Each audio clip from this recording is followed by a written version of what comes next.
बच्चों last class में हमने किया था लिमिट एंड डेरिवेटिव की एक्सरसाइज 13.4 के क्वेश्चन नंबर 6 तक कंप्लीट, और 7 से स्टार्ट करते हैं इस क्लास में। और टॉपिक मैं आपको बता देता हूँ, इसमें प्रॉपर्टी जो यूज होंगी, limit x approach to 0 and 1 plus x raise to the 1 by x is equal to e,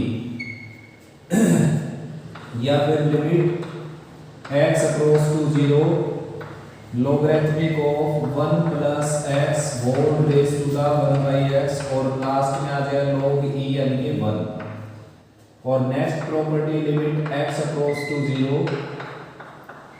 a raised to the x minus 1 divided by x, right side में log a, यानी कि a की जगह जो भी आएगा वही राइट में आंसर आ जाएगा logarithmic के साथ।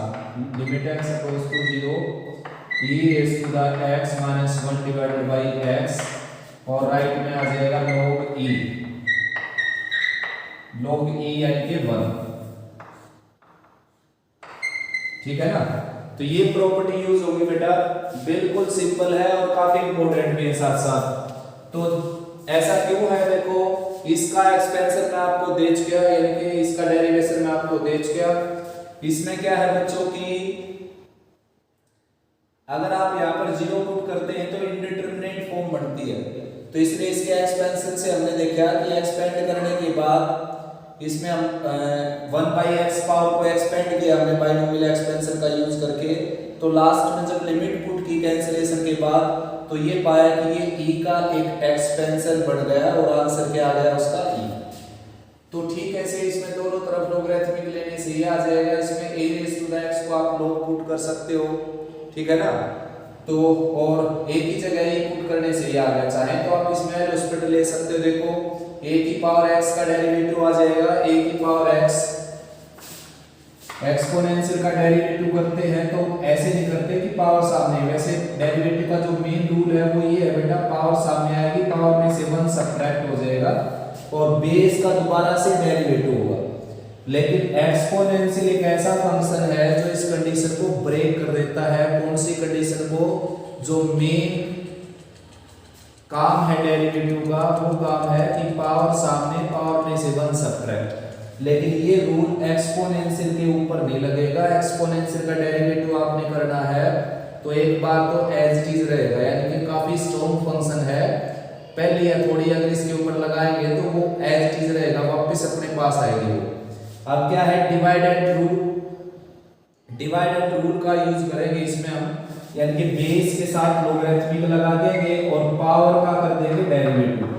तो ये होता है बच्चों a की पावर x का डेरिवेटिव, जो नीचे लिखा हुआ है d upon dx of a की x, ये उसका डेरिवेटिव, a की x का डेरिवेटिव। डेरिवेशन में आपको पता चल जाएगा कि ऐसा क्यों हुआ, और डेरिवेशन हम करेंगे डेरिवेटिव चैप्टर में, ठीक है ना। अभी फिलहाल आपने केवल इसके ऊपर अगर एल हॉस्पिटल से आप इसको सोल्व करना चाहते हैं तो ये केवल ये सीखना आपने कि एक्सपोनेंशियल फंक्शन का डेरिवेटिव कैसे होता है। कैसे होता है, एक बार लिखते हैं उसको एज इट इज, बेस के साथ लगाते हैं लोगरिथमिक, और पावर देखो जो भी पावर उसका डेरिवेटिव करते हैं। और सबसे पहले तो आइडेंटिफाई करना आपने कि एक्सपोनेंशियल है या नहीं। एक्सपोनेंशियल की आइडेंटिफिकेशन ये है बच्चों, बेस में मिलेगा कांस्टेंट और पावर में मिलेगा वेरिएबल। ये आइडेंटिफिकेशन है एक्सपोनेंशियल फंक्शन की, ठीक है ना। जब भी ऐसा कोई फंक्शन मिल जाए तो उसका डेरिवेटिव ऐसे ही करना आपने, एक बार ऐसे ही लिखना, बेस के साथ लो पावर का डेरिवेटिव। ये मैंने इसका डेरिवेटिव कर दिया, 1 का हो जाएगा 0 और भाई x का डेरिवेटिव 1 हो जाएगा। और अब इसमें लिमिट अप्लाई कर देंगे हम। लिमिट क्या थी आपकी 0, तो यहाँ पर 0 पुट करेंगे, a रेज़ टू द 0 क्या हो जाएगा 1, और फाइनली आंसर क्या आ जाएगा इसका, ये माइनस में 0 कहीं मल्टीप्लाई में समझे, फाइनली आंसर आ जाएगा log a। तो इसका आंसर log a आया, तो इसका आंसर log e आएगा, यानी कि 1। अब क्वेश्चन स्टार्ट करते हैं। देखो अब जो स्टेटमेंट है उन स्टेटमेंट को आपने इनसे रिलेट करने की ट्राई करना है। तो स्टेटमेंट आपकी किससे रिलेट होने लग रही है, देखो इसी से रिलेट होने लग रही है, जिसका मैंने अभी डेरिवेशन दिया आपको, इससे रिलेट होने लग रही है बेटा। ये और ये दोनों एक ही है बिल्कुल, तो आपकी स्टेटमेंट इससे रिलेट होने लग रही है बच्चों। तो इससे रिलेट होगी बेटा, तो मैंने बताया था आपको बेस में कांस्टेंट आ जाए और पावर में वेरिएबल आ जाए तो वो फंक्शन क्या होता है, एक्सपोनेंशियल फंक्शन। और पावर में हमारे को क्या पसंद है यहाँ पर, अलजेब्रा। अगर ट्रिग्नोमेट्री आ जाए तो फिर क्या आएगा, अपना फेवरेट आए साइन और टेन, क्योंकि साइन और टेन आएंगे तो प्रॉपर्टी बढ़ जाएगी इनकी। तो कोस आ गया तो इसलिए कोस को हटाएंगे और साइन लेकर आएंगे और उसके लिए सब्स्टिट्यूशन यूज करना पड़ेगा आपको। तो पुट करना बेटा कोस को आपने x को पुट करना, बल्कि देखो पुट करने का तरीका मैंने आपको बता रखा है। लिमिट को यहाँ पर उतार लेना आप ऐसे कैसे, जो भी लिमिट दे रखी है उसको ऐसे लिख लो आप। किसी भी क्वेश्चन में लिमिट के में अगर आप पुट करना चाहते हैं तो ये ऐसी चीज उतार ली, प्लस h या माइनस h कर सकते हो आप यहाँ पर, प्लस h या माइनस h करो और एरो को कन्वर्ट कर दो इक्वल में, ऐसे पुट करना आपने। तो हर किसी क्वेश्चन का मैंने तरीका बता दिया आपको, पजल होने की जरूरत नहीं है। अलग अलग क्वेश्चन में अलग अलग तरीके यूज करें भाई, ऐसा कुछ भी नहीं है। सभी क्वेश्चंस के लिए एक ही मेथड मैंने यूज किया है ये। अगर कभी भी आपने सब्स्टिट्यूशन करना पड़ जाता है तो इस लिमिट को एज इट इज उतार कर और प्लस h या माइनस h कर देना बस।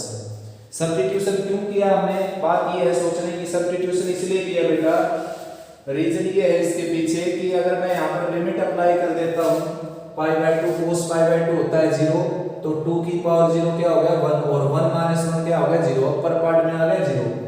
यहाँ पर π/2 पुट करो, यहाँ पर π/2 ये भी क्या हो गया 0। तो 0/0 फॉर्म होने के बाद ही हम सब्स्टिट्यूशन करते हैं जनरली। तो पुट कर देते हैं, हम देखो जहां जहां x है वहां पर आपने पुट कर देना है π/2 प्लस h। तो यहाँ पर π/2 प्लस h करेंगे तो π/2 से π/2 कैंसिल, h अप्रोच टू क्या आ जाएगा 0, ठीक है ना। 2 raise to the minus cos और x की जगह पुट करेंगे यहाँ पर π/2 प्लस h, ठीक है ना। और डिवाइड माइनस का 1 ये ऑलरेडी है यहाँ पर, और x की जगह पुट करेंगे π/2 minus h, π/2 plus h put करना है x की जगह आपने π/2 प्लस h, और माइनस π/2 है बेटा ये कैंसिल हो जाएगा इससे सब। अब थोड़ा सा सिंप्लीफिकेशन बच जाता है। cos 90 प्लस थीटा क्या होता है sin थीटा, और वो भी किसमें नेगेटिव में, क्योंकि cos सेकंड क्वाड्रेंट में क्या होता है नेगेटिव। तो माइनस sin h आ जाएगा यहाँ से और माइनस माइनस क्या हो जाएगा प्लस। तो 2 raise to the positive sin h, और माइनस का ऑलरेडी है बेटा यहाँ पर। लोअर पार्ट में देखिए आप क्या है h ये है ये, और π/2 प्लस h ये रहा देखिए h और π/2 प्लस h। तो भाई बच्चों लिमिट अप्लाई करना है। अब फिर से ये इंक्रीमेंट फॉर्म बनाने लग रहा है, देखिए 0 पुट करके देखिए आप h की जगह फिर से इंक्रीमेंट फॉर्म बनेगी बेटा। तो इस इंक्रीमेंट फॉर्म को ब्रेक करने के लिए हमने क्या करना है, देखो प्रॉपर्टी में कन्वर्ट कर देना है इसको, इस प्रॉपर्टी में। तो इस तरह के क्वेश्चन काफी टाइम हो चुके, पिछली वीडियो में हो चुके थे इस तरह के क्वेश्चन। देखिए 2 raise to the sin h minus 1 divided by h और limit h approach to 0 1/π/2 plus h, ये यहाँ पर 0 पुट किया तो ये आ गया 1/π/2 यानी कि 2/π। तो 2/π तो यहाँ पर आ जाएगा बाहर, ठीक है ना। लिमिट h अप्रोच टू 0 तो 2 raise to the sin h minus 1 divided by h, ठीक है ना। अब क्या करना हमने, देखो sin h से डिवाइड और मल्टीप्लाई कर देना है। तो sin h से डिवाइड कर दिया इसको और sin h से मल्टीप्लाई कर दिया, इसके ऊपर लिमिट लगाएंगे ये 1 हो जाएगा और h अप्रोच टू 0 लगाना है इसके ऊपर आपने, और फिर बच गया ये देखो 2 raise to the sin h minus 1 divided by sin h। तो इसमें h अप्रोच करता है 0 को, दोनों तरफ साइन ले देंगे, sin h अप्रोच करेगा 0 को। तो ये अलग से एक प्रॉपर्टी बन गई sin h approach to 0 2 raise to the sin h minus 1 by sin h यानी कि log 2। तो फाइनली आंसर हो गया बच्चों 2/π एंड log 2। बिल्कुल सिंपल है, सारे के सारे क्वेश्चन यहीं पर आप रुकेंगे, सारे के सारे यही है लास्ट लेसन सभी क्वेश्चंस का, सभी के सॉल्यूशन का लास्ट में यहाँ तक आएगी बात और फिर फाइनली आंसर लिखेंगे। तो नेक्स्ट है बेटा 7 का सेकंड पार्ट। स्टेटमेंट देख लीजिए आप। सबसे पहले तो मैं जो है इसको इससे रिलेट कर देता हूँ, limit x approach to 0 e raise to the x and -1 divided by x, log ही होता है इसका आंसर। तो भाई मैंने इसको x स्क्वायर से डिवाइड कर दिया और x स्क्वायर से मल्टीप्लाई कर दिया और इसके ऊपर लगा दी लिमिट बेटा अलग से, लिमिट x अप्रोच टू 0। अगर x 0 को अप्रोच करेगा तो x स्क्वायर भी किसको अप्रोच करेगा, 0 को। तो ये फाइनली क्या हो गया, लोअर पार्ट में लिमिट लगाने के बाद log e दैट इज 1, ठीक है ना। ये 1 आ गया, बच जाता है ये अब limit x approach to 0 1 minus cos x और cos 2x divided by x square, ठीक है ना। आप चाहे तो आप इसको रैशनलाइज कर सकते हो या फिर cos को 1 को कन्वर्ट कर दे सकते हो sin square plus cos square में। तो मेरे को फेवरेट लगता है इसका रैशनलाइज करना है 1 प्लस cos x। और रैशनलाइज क्यों किया मैंने, रैशनलाइज करने के पीछे रीजन ये है बेटा कि अगर मैं रैशनलाइज नहीं करता और इसमें लिमिट पुट कर देता हूं तो 0/0 फॉर्म बन जाती दोबारा से, जैसे कि यहाँ पर स्टार्टिंग में बनी थी। ठीक है, ऐसे यहाँ पर अगर आप लिमिट अप्लाई कर देंगे, यहाँ पर देखो cos 0 1 हो जाएगा, 1 माइनस 1 0 और नीचे 0 हो गया, 0/0 फॉर्म हो जाएगी, इसलिए इसको हमने रैशनलाइज किया। तो ये आ जाएगा limit x approach to 0। Rationalise करेंगे तो अपर पार्ट में a plus b minus b की प्रॉपर्टी लगेगी, a square minus b square, cos 2x का रूट था तो 1 पावर आ जाएगी, a square minus b square हो गया अपर पार्ट में। और लोअर पार्ट में है बेटा x स्क्वायर और साथ में ये है, तो इसके ऊपर मैं यहीं पर लिमिट लगा देता हूँ। भाई मेरे पास स्पेस की कमी है थोड़ा सा, लिमिट x अप्रोच टू 0 और 1/1 प्लस cos x और cos 2x का स्क्वायर रूट।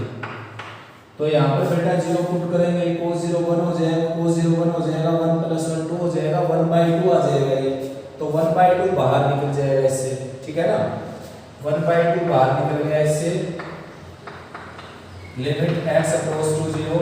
अब आपने क्या कर देना है, cos स्क्वायर को चेंज कर देना आपने 1 माइनस sin स्क्वायर में, cos स्क्वायर को चेंज कर देना आपने 1 माइनस sin स्क्वायर को। अब ये कोई रट्टे मारने की जरूरत नहीं बेटा आपने, क्योंकि मैंने बताया आपको कि अपने फेवरेट कौन है यहाँ पर, sin एंड tan। तो ट्राई करना है हमने sin और tan में अपना ट्रिग्नोमेट्रिक फंक्शन कन्वर्ट हो जाए, ताकि 13.3 की जो प्रॉपर्टी हमने लर्न की थी वो यूज कर सके। sin x by x limit x approach to 0 1 होता है, limit x approach to 0 tan x by x में क्या होता है 1। तो इसलिए इसको चेंज कर दिया मैंने sin में, तो ये हो गया 1 minus sin square x into cos 2x।